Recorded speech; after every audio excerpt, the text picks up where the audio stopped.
हम लोगों ने अक्सर साइंस फिक्शन मूवीज़ में देखा है कि कैसे इंसान टाइम मशीन की मदद से पास्ट और फ्यूचर में जा पाते हैं, और हम सब के मन में यही क्वेश्चन आता है कि क्या हम टाइम मशीन की मदद से पास्ट या फ्यूचर में ट्रैवल कर सकेंगे।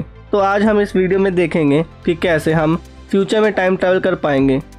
टाइम ट्रैवल का कंसेप्ट कोई 100 या 200 साल पुराना नहीं है, बल्कि इसका जिक्र एंशंट रिलीजियस मैथोलॉजी में किया गया है। जैसे हिंदू धर्म में जब किंग रवेता ब्रह्मदेव से मिलने के लिए ब्रह्मलोक जाते हैं और जब वह वापस पृथ्वी पर आते हैं तो पृथ्वी पर करोड़ों साल बीत जाते हैं। ऐसी ही स्टोरी जापानीज कल्चर में भी है, जहां उराशिमा तारो जब समुद्र के अंदर महल में जाते हैं और वहां से वापस आता है तो पृथ्वी पर करीब 300 साल बीत जाता है। ऐसे ही ज्यूइश ट्रेडिशन में होनी हा मैग्नेट जब 70 साल तक के लिए गहरी नींद में चला जाता है और जब वह वापस उठता है तो वह वहाँ किसी भी लोग को नहीं पहचान पाता। लेकिन टाइम ट्रैवल का कंसेप्ट 19 और 20 सेंचुरी में पॉपुलर हुआ, जब कई राइटर ने अपने कई मूवीज़ की स्टोरीज में टाइम ट्रैवल का जिक्र किया। 1900 में जब आइंस्टाइन ने थ्योरी ऑफ रिलेटिविटी को पब्लिश किया, तब पूरी साइंस कम्युनिटी को लगने लगा कि हाँ, टाइम ट्रैवल किया जा सकता है। और थ्योरी ऑफ रिलेटिविटी और क्वांटम मैकेनिक्स की मदद से कई साइंटिस्ट ने कई सारी थ्योरीज और कंसेप्ट दिए। इन सभी ओल्ड और न्यू थ्योरी को समझने से पहले हमें देखना होगा कि टाइम एक्चुअली होता क्या है। अगर हम नॉर्मली टाइम को देखें तो टाइम एक वन डायमेंशनल क्वांटिटी है जो कि हमेशा फॉरवर्ड डायरेक्शन में चलती है। लेकिन हम टाइम को अकॉर्डिंग टू टाइम ट्रैवल के नज़रिए से देखें तो टाइम एब्सोल्यूट नहीं है, यानी कि हम टाइम को चेंज कर सकते हैं। कई साइंटिस्ट का तो यह भी मानना है कि हाँ, जो समय बीत गया है वह किसी न किसी डायमेंशन में अभी भी चल रहा है, यानी कि जो पास्ट इवेंट हमारे साथ हुए हैं वह अभी किसी दूसरे डायमेंशन में हो रहे हैं। जब हम किसी भी मशीन जिसके मदद से हम पास्ट या फ्यूचर के किसी भी समय में जा सके, इसी को हम टाइम मशीन कहते हैं। जैसा आप लोग ने 2014 की मूवी इंटरस्टेलर में देखा होगा कि कैसे एस्ट्रोनॉट की टीम वार्म होल की मदद से एक समय से दूसरे समय में ट्रैवल करती है। यहाँ वार्म होल एक टाइम मशीन है जिसकी मदद से एस्ट्रोनॉट टाइम ट्रैवल करते हैं। कई साइंटिस्ट का तो मानना है कि हम अपने फ्यूचर में आसानी से टाइम ट्रैवल कर सकेंगे। चलिए अब कुछ पॉपुलर थ्योरी को देख लेते हैं, जिसके मुताबिक फ्यूचर में टाइम ट्रैवल करना पॉसिबल है। Time travel by light speed according to theory of relativity. जब हम लाइट की स्पीड से ट्रैवल करते हैं तो हम फ्यूचर में आसानी से जा सकते हैं। ऐसा इसलिए होता है क्योंकि जब कोई ऑब्जेक्ट जितनी तेज़ी से ट्रैवल करता है तो उसके लिए टाइम उतना ही स्लो हो जाता है दूसरे स्टेशनरी ऑब्जेक्ट या इंसान के मुकाबले। और इसी फिनोमेना को हम टाइम डायलेशन भी कहते हैं। इसे एग्जाम्पल से समझते हैं। दो ट्विंस हैं जिनकी एज 20 साल है, जिनमें से एक रॉकेट की मदद से लाइट की स्पीड से ट्रैवल करता है और ऐसा वह करीब 1 साल तक करता है।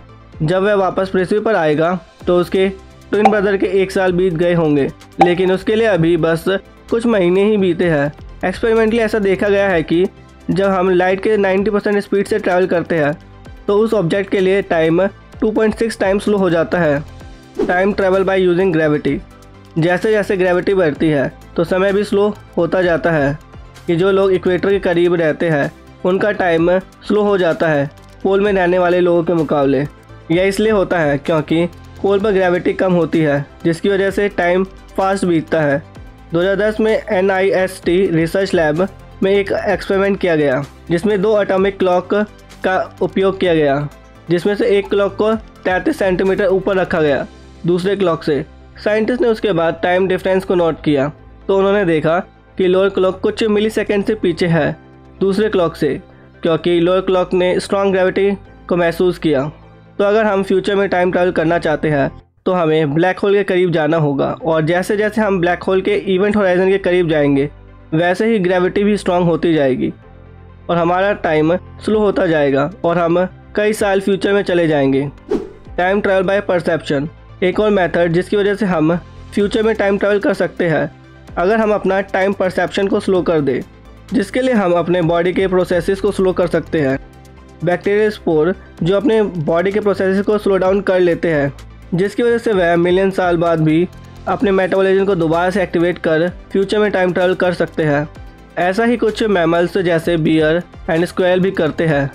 जब ये हाइबरनेशन में होते हैं तो वह अपने बॉडी के मेटाबॉलिज्म को स्लो कर लेते हैं, जिसकी वजह से वह बिना किसी फूड के महीने तक रह सकते हैं। तो अगर हम ह्यूमन के मेटाबॉलिज्म को स्लो कर दें तब यह पॉसिबल है कि हम फ्यूचर में टाइम ट्रैवल कर पाएंगे। 2005 में अमेरिकन साइंटिस्ट ने एक एक्सपेरिमेंट किया जिसमें उन्होंने एक माइस में हाइड्रोजन सल्फाइड को इंजेक्ट किया जो सेल से बाइंड हो जाता है और यह सेल के लिए एक ऑक्सीजन का काम करता है। जिसके बाद माइस का बॉडी टेम्परेचर 13 डिग्री सेल्सियस से गिर गया और मेटाबॉलिज्म रेट 10 टाइम्स स्लो हो गया और करीब 6 घंटे बाद माइस का मेटाबॉलिज्म दोबारा एक्टिवेट हो गया। लेकिन जब इसे शीप और पिग पर किया गया तो यह एक्सपेरिमेंट फेल हो गया। लेकिन एक दूसरा मेथड जिसकी मदद से हम बॉडी के मेटाबॉलिज्म को स्लो कर सकते हैं वह है कोल्ड सलाइन का प्रयोग करना। अगर हम ब्लड को इस सलाइन से रिप्लेस कर दें तो बॉडी का मेटाबॉलिज्म रेट स्लो हो सकता है। अभी साइंटिस्ट ने इस एक्सपेरिमेंट को पिग पर सक्सेसफुली किया है और इसके ह्यूमन ट्रायल्स भी जल्द किए जाएंगे। Time travel bye worm hole. अगर हम वर्म होल्स को देखें तो यह एक टनल के स्ट्रक्चर का होता है जिसकी मदद से आप एक जगह से दूसरी जगह ट्रैवल कर सकते हैं इस पूरे यूनिवर्स में। इसे अच्छे से समझने के लिए हम इमेजिन करते हैं पेपर शीट एक स्पेस टाइम का फैब्रिक है और जब हम इस स्पेस टाइम पर हैवी मास के ऑब्जेक्ट रख दें तो यह दोनों साइड से फोल्ड हो जाएगा और एक दूसरे के पैरेलल हो जाएगा।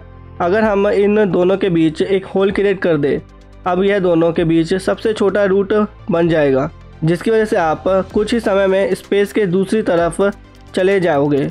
इसी को हम वर्म होल कहते हैं। कई फिजिसिस्ट और स्टीवन हॉकिंग का मानना है कि हमारे चारों ओर कई सारे वर्म होल्स हैं लेकिन वह एटम से भी छोटे क्वांटम स्केल के होते हैं जिसे हम अपनी आंखों से नहीं देख सकते। और अगर हम नेगेटिव एनर्जी डेंसिटी क्रिएट कर सके तो हम इस एनर्जी की मदद से वर्म होल को बढ़ाकर फ्यूचर में टाइम ट्रैवल कर पाएंगे। Time travel using laser light. सन 2000 में रॉन मैलेट ने एक थ्योरी दिया जिसके मुताबिक हम लेज़र लाइट की मदद से टाइम ट्रैवल कर सकते हैं। जैसे हमने देखा कैसे स्ट्रॉन्ग ग्रेविटी और फास्टर स्पीड टाइम को स्लो कर देते हैं। इसी कंसेप्ट का प्रयोग करते हुए रॉन मैलेट ने एक थ्योरी को पब्लिश किया। इसके लिए हम इंटेंस लेज़र लाइट का प्रयोग करेंगे जिसे हम सर्कुलर शेप में अरेंज करेंगे और फिर हम इसे लाइट की स्पीड से रोटेट करेंगे ताकि हम स्ट्रॉन्ग ग्रेविटी और फास्टर स्पीड की मदद से टाइम स्लो कर सकें। जो भी इस लाइट के कांटेक्ट में आएगा उसके लिए समय स्लो हो जाएगा और हम फ्यूचर में टाइम ट्रैवल कर पाएंगे। कमेंट करके बताएं अगर आप लोग इसका सेकंड पार्ट भी देखना चाहते हैं जिसमें हम देखेंगे क्या पास्ट में टाइम ट्रैवल करना पॉसिबल है। सपोर्ट करें हमारे साइंटिफिक नॉलेज को हर इंसान तक पहुंचाने के मिशन को by sharing this video. Like करें इस वीडियो को और सब्सक्राइब करें इस चैनल को। So see you in the next video. जब तक के लिए बाय बाय।